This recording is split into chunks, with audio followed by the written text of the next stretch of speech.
أعوذ بالله من الشيطان الرجيم. بسم الله الرحمن الرحيم.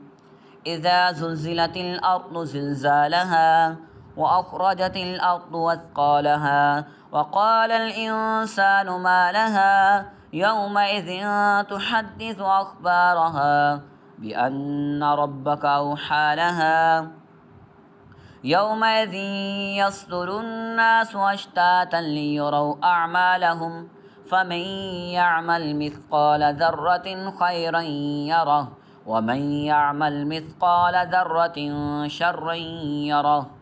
بسم الله الرحمن الرحيم.